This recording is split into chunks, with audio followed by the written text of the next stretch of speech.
there have been calls for the end of the monarchy in your country, in part because of this, because people are tired of watching one set of people, generally wealthy, powerful people, live by a different set of rules than people without that money and that power. Can you see any conceivable way that Andrew would end up either over Zoom or getting on a plane to give evidence to Congress about this?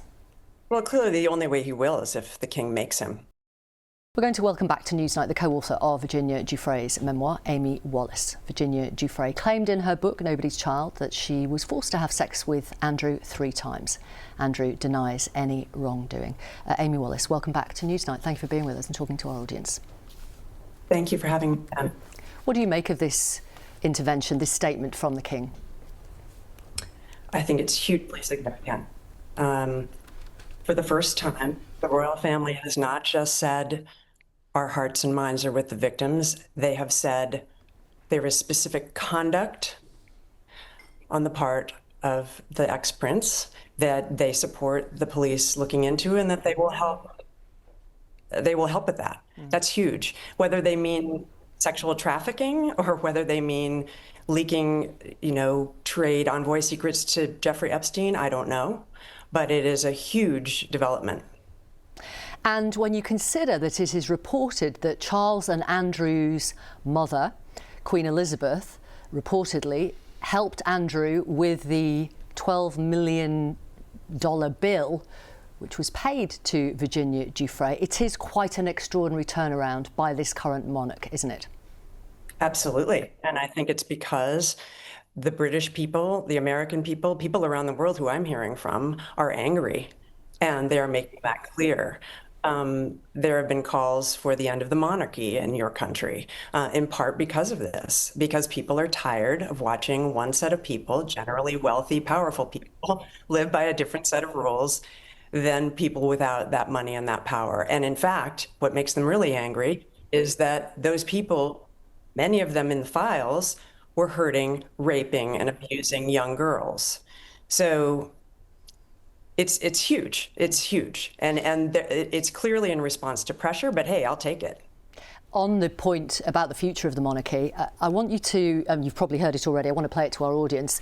The Democrat on the US Oversight Committee, who Maxwell didn't end up testifying to today, Ro Khanna, said this about the monarchy. Have a listen. This is the most vulnerable the British monarchy has ever been. I mean, I heard they were asking the Queen questions about the Epstein class. They ought to ask the King and Queen questions, and maybe this will be the end of the monarchy. What do you think it could be the end of the monarchy? Well, if they don't have answers, or if they're implicated with an Epstein class, not a good look for the British monarchy. What questions does the King have to answer? Well, the King has to answer what he knew about Andrew. And just stripping Andrew of a title is not enough. I mean, Andrew needs to come before our committee and start answering questions.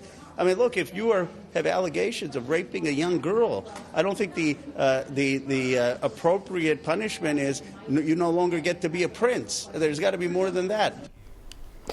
Amy Wallace, can you see any conceivable way that Andrew would end up either over Zoom or getting on a plane to give evidence to Congress about this? Well, clearly the only way he will is if the king makes him.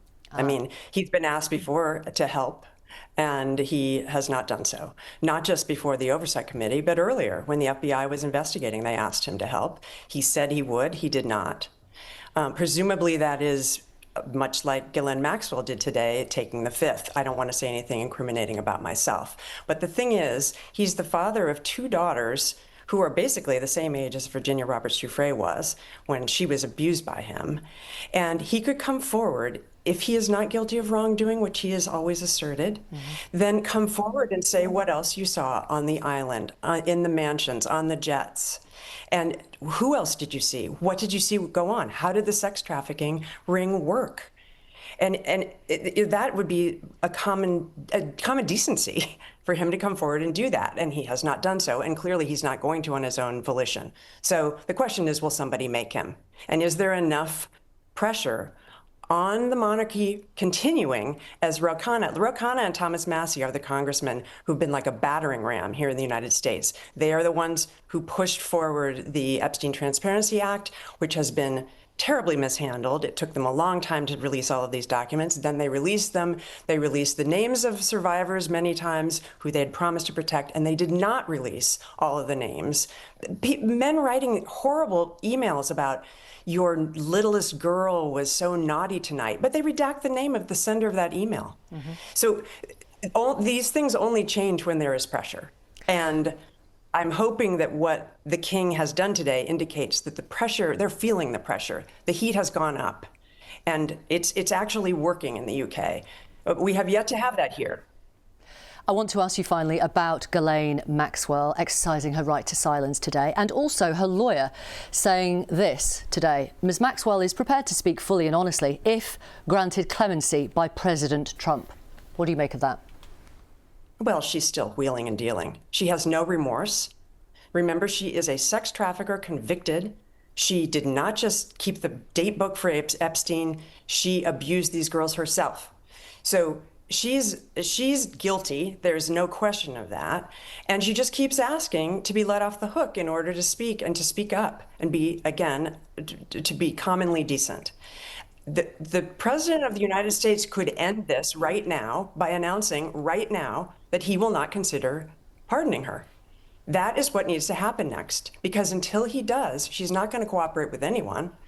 And until he does that, she's going to continue to wheel and deal. She's already in a minimum security prison where she used to be in a much worse place. She has a puppy, I'm told. She's being treated much better than any other sexual trafficking, perpetrator that we all know of. And so she's already made some deals that have worked out pretty well for her, and she's trying to do that again. Why wouldn't she? It's worked in the past. Amy Wallace, thank you very much for being back with us and talking to our audience again. We appreciate your time. Of course. Thank you. Thank you.